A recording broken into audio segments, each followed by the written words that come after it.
Hey, it's Sam, and I'm making a quick follow-up video to the one that I made about King Charles and his sudden cancer diagnosis. This one is going to focus on a couple things, particularly William's chart and the connection between these two sovereigns, and also please like, share, and subscribe, and ring the bell on YouTube to get notified of new videos and live streams. Also, leave a comment, share it with others on Facebook, Twitter, or other social media platforms. The current transits in the sky and the likelihood that there can be a change in the monarchy now, particularly based on where the lunar nodes are moving, and what we may expect from this, because it's pretty amazing, particularly because I just taught a course on the lunar nodes. And in that recent course, that weekend course, one of the main reasons that I taught the course is because I wanted to teach this principle that I've known for years, that it shows that the eclipse effect is more of a waxing and a waning thing. That the nodes are always there in the sky, and as the sun approaches the node, we start to have an effect that is more akin to like a growing, like a waxing and waning moon. Like when the moon is getting brighter, then it's brightest, then it starts to wane. It's at its brightest for, like about a week or so is like where it's the most intense, and then it starts to wane. But as we get closer to it, the effect starts to happen like a kind of vortex. And that's really what happens with the nodal axis, rather than it being, 6 months from the beginning and then 6 months later, which is the way you often hear it described. It's more of a waxing and waning effect. I'm also going to be showing very clearly the movement of the true node as opposed to the mean node. And you'll see this especially as we get closer to the eclipse. You'll see the degrees of the mean node and the true node, and how that will influence and affect things. 1 second here. And so we have a, if we go to Charles' chart, we're going to focus on the dashas especially.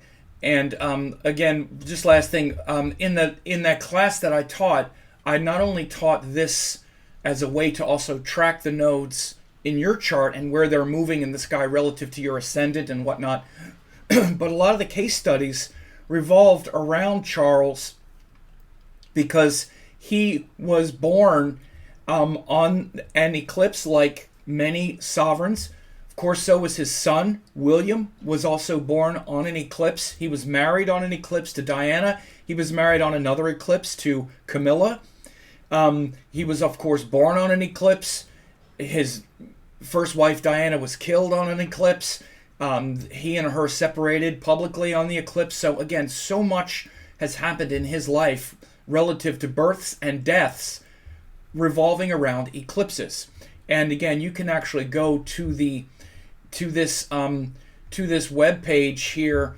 I have a link, and you can get access to the course at a discounted rate this week. I'll keep it up because it's very transformative and important teachings, especially understanding this diffusion effect and how we wax and wane toward the eclipses. You could see even on this chart, I use these midpoints. This is where the eclipses are right now. This April 8th eclipse is going to happen up here in Pisces. Right now, this midpoint where the sun is somewhere around here, it's in Capricorn, and then it's going to get closer to Pisces. Again, this is where the planets are right now. Oops, this is the 25th.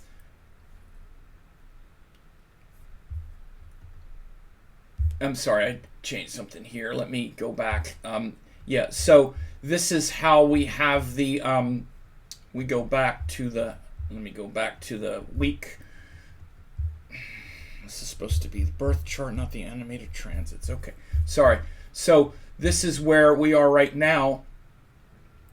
We're at February 6th. So it's about right here. And then we move forward up here as we get closer to the eclipse. As the sun joins Venus and Rahu, we have the eclipse time, right? And then, so these are the charts of the two sovereigns.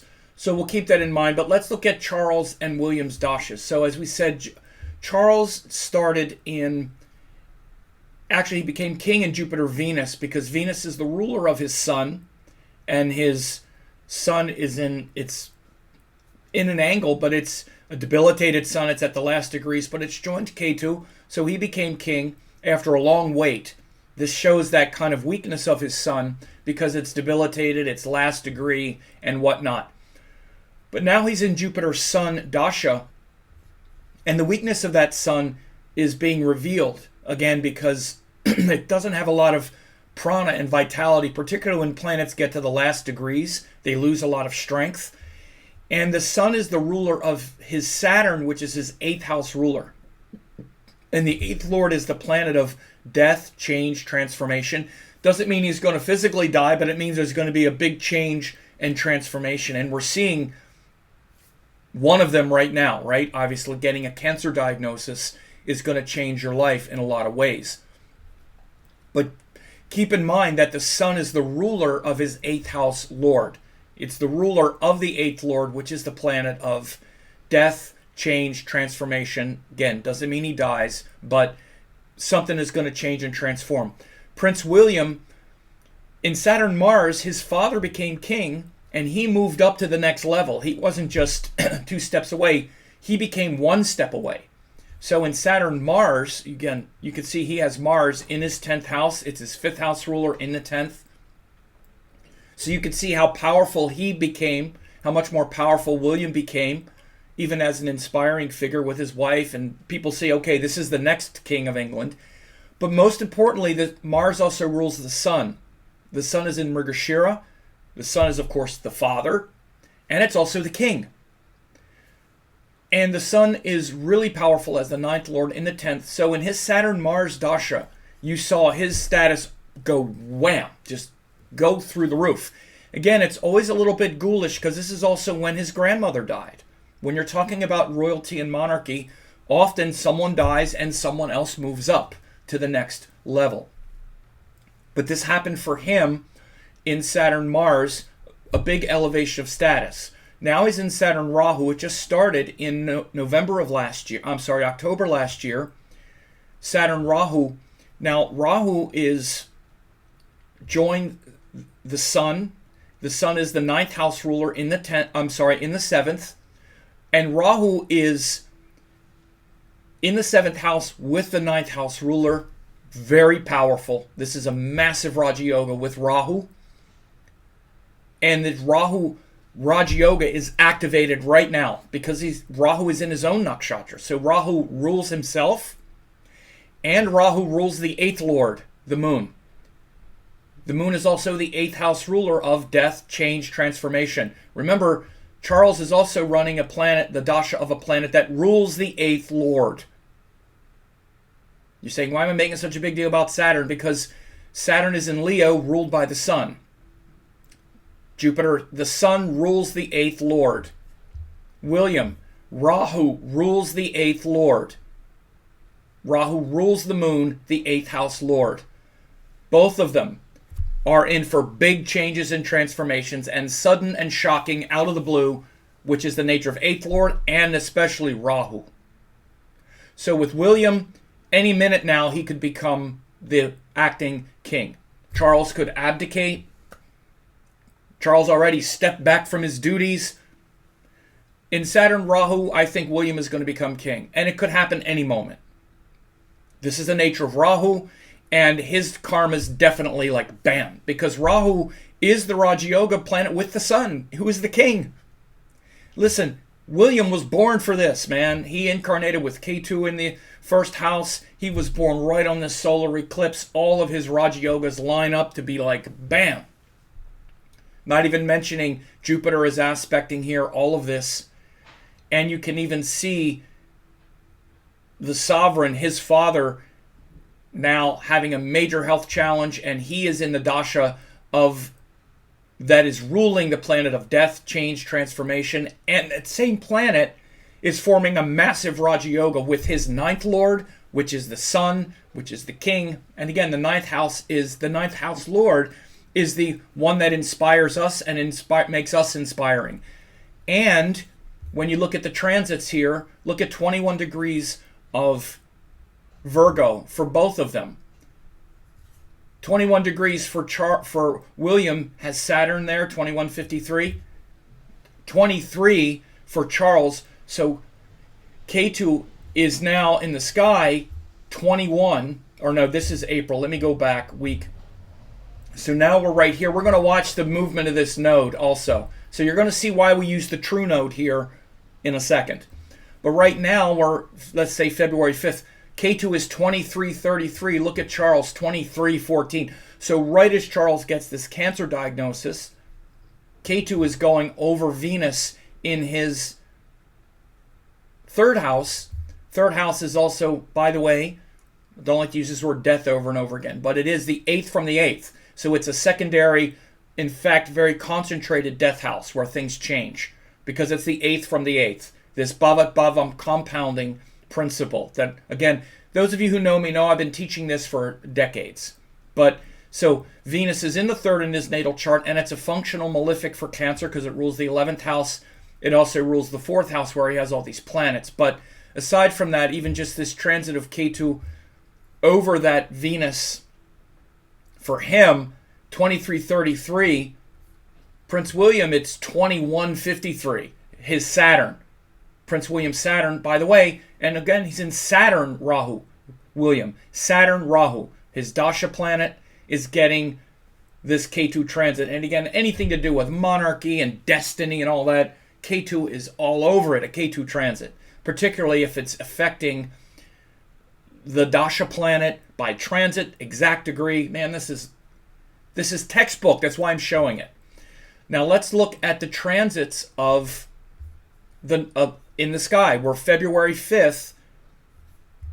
This is actually February 6th. I'm going to move this forward. Watch the degrees. I'm going to move it forward a month because you can really see it. So a month from now, Ketu will have moved almost 2 degrees. Let's go back a month. Let's go back a couple months. Okay, so Ketu and Rahu entered Pisces and Virgo. By December 7th, they were 2929. True node. Okay, now let's move forward a month. January 7th. January 6th. Ketu is 2643. So he moved almost 3 degrees in a month. Okay, now we're here in February, right? Early February. Another 3 degrees. So 3 degrees in a month, right? That's how far he's moving, 3 degrees backwards. Now let's go another month, 2333, 2145, a little less, about 2 degrees. This is in March. Now let's go forward a month, April, 2125. He barely moved at all. He's still at 21. Now let's go a month after that. Let's go early May. 2113, he's still 21 degrees. He's like stopped. Now let's go early June. Okay, now he's moved about about a degree and a half. This is the true node. The true node. And look at what happens with the true node, where the node actually is, when we get closer to the eclipse. When we start to illustrate this effect that I'm talking about. When we start to illustrate this effect, this magnification vortex, this diffusion influence, as the sun gets closer to the node almost, it really literally stops. This is like no movement, 21 degrees. Anytime a planet is within the same degree. Again, this is February 5th. By March 5th, the node is going to be stationed at 21 degrees for about 2.5 months. So right now, we're in that window that I talked about here. We're in this, or we're getting close to it. Right now, the sun is like somewhere around here on this chart. It's about right here. Then in a month, it's going to get about right here. Then the node pretty much stops for about a month before and a month after. So for about 2.5 to 3 months, the node kind of stops when we get near these eclipses. This is why we use the true node. And look at where it's stopping, right on William's Saturn. Look, 2153. K2 is going to stop on William's Saturn for 3 months. Okay, so a lot of principles here. Dasha's ripening. This is Charles' chart. This is William's chart. Dasha's ripening. Saturn, Rahu. Rahu is the kingmaker. Rahu rules the 8th lord in his chart. Rahu forms massive Raja Yogas with his sun, which is, it also shows the father. The sun is the karka of the father, and Rahu is joining it. And again, William's power becomes his father's downfall. It's a cruel business, that monarchy stuff. So again, I'm not saying Charles is going to die. I'm not, okay? And I want to be clear, but what is happening here, particularly when we go back and look at, as we get in this eclipse cycle, I'll move this forward like a week. What's happening is that the full moons are happening before the new moon. So we're going to have the lunar eclipse right here. This is where we're going to have the lunar eclipse. So March 25th especially. March 25th, and around that time, you've already seen the sort of diffusion influence where the sun will be up here at like 11 degrees, and the moon is going to get eclipsed at about 11. It's actually 2 months where we have 2 wide orb eclipses. So this whole eclipse month is going to be, spread out for a bit because because the lunar eclipses are wide, the solar eclipses are pretty tight. But you see this March 25th eclipse, lunar eclipse comes before the solar eclipse. When we look at Charles' chart as well, when we look at the dates for Charles, and you see the last time when Charles was married, April 9th, 2005, was actually a week after Pope John Paul II died. Charles and Camilla were married. This was on a solar eclipse, but it was the last time we had this eclipse up here. This was when sun and moon came together in Pisces. That's when this marriage happened. Oops. That's when this marriage happened. For him, sorry, was when we had that eclipse, right? And so this is like a recurrence of that eclipse, the solar eclipse, right? So this whole solar eclipse cycle, the last time he got married. So again, on the 25th, we have this lunar eclipse. And again, one thing that's really prescient is it's in Prince William's 10th house.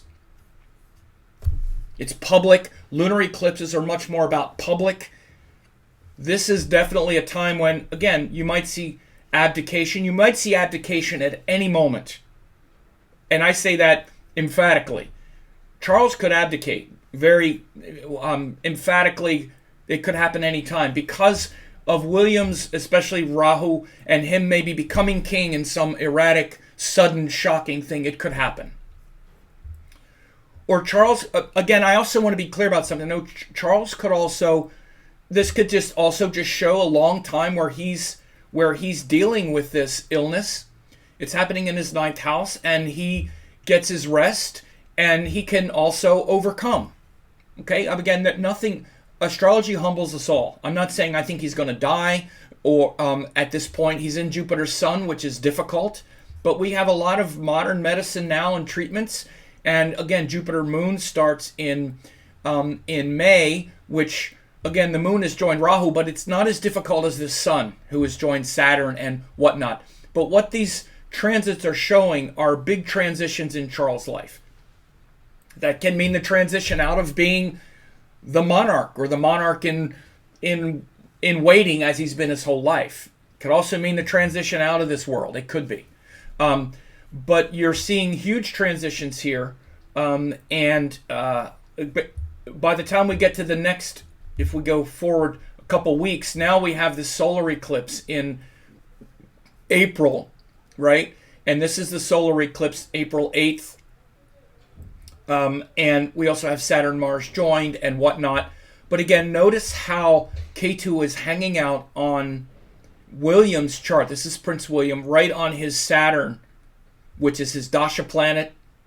And he's in Saturn Rahu. And of course, Saturn, Rahu, these eclipses, Rahu is eclipse. So he's in the eclipse karma right now, his eclipse karma. And so then eclipses become powerful. And again, by the way, you have in this is great research that my great student Casey Scott put together. I'll put his information here. British royalty and eclipse season. So many of these, look at this, birth and death on eclipses, near eclipses. Many of them were born and died on or near the eclipses. The monarchs, they come in and they leave on the eclipses. The same is true with popes. And again, in the course, this is eclipses and popes. You see John Paul II was born on an eclipse, and he also died on the eclipse. This is the eclipse that happened a week before Charles and Camilla were married. By the way, this is the cycle that got me into looking at popes and kings, because back in 2005, the last time Rahu went through Pisces, I noticed on April 2nd, John Paul II died.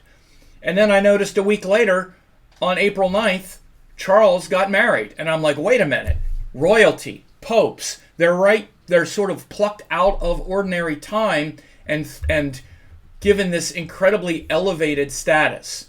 And so then I started doing research on all these popes and noticed the difference. So again, that's what this course is about. And this course, there's all kinds of amazing things that you're going to learn about the nodes, past and future karma, and all that stuff. So again, I have that open still. But I wanted to make this recording because, again, we're in this point right now where, again, William could become king at any moment. I'm not saying he's going to at any moment, but he could. This transit is very clear. You see it yourself. I just showed you.